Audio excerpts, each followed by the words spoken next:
Bonjour, c'est pour l'interview numéro, la deuxième série de l'interview, la partie 2 de l'interview, et on va attaquer tout de suite avec la question 2 pour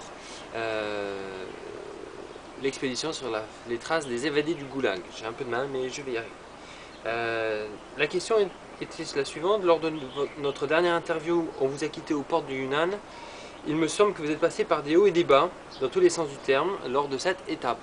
Cette étape a été très difficile en effet parce que d'abord géographiquement, je m'attendais à tomber sur une plaine, sur un bassin, quelque chose de plat. En fait, ça a été une accumulation de collines et de montagnes.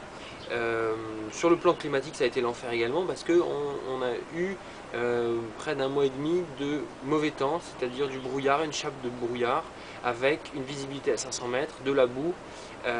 Donc on ne peut ni s'asseoir, ni se reposer, ni poser son sac, ni planter sa tente. On est toujours obligé de faire euh, attention à ça et de se retrouver chez les gens, ce qui au bout d'un moment est très très pesant.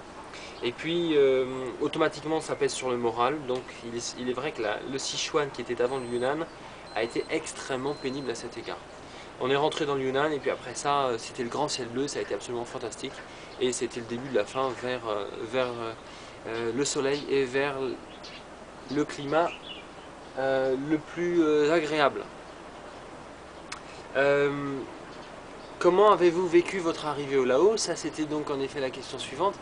Euh, ben, Justement le Yunnan étant collé au Laos, ça a été extraordinairement agréable parce que tout d'un coup, en rentrant dans le Yunnan, le ciel bleu était présent. C'est vraiment la province de l'éternel printemps.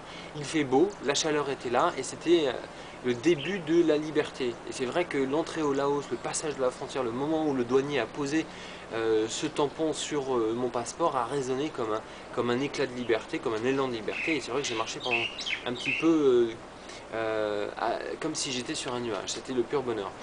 Très rapidement rattrapé par la réalité des choses, c'est que sur le plan politique, il m'a été très très compliqué d'avoir les autorisations pour filmer. Elles m'ont même été refusées. Donc, liberté de marché, entrée vers la liberté pour un prisonnier, et difficulté pour moi de pouvoir continuer à réaliser les objectifs de l'expédition, qui était de récolter des témoignages sur la situation dans les années 40-50.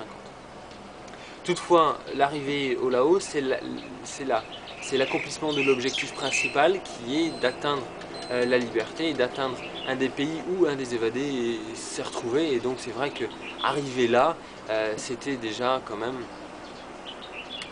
11 000 km d'un périple fantastique et c'était une très très belle conclusion. Euh, voilà pour ces deux questions. Je vais changer de t-shirt suite au prochain épisode. Il fait 32 ou 33 degrés. À bientôt.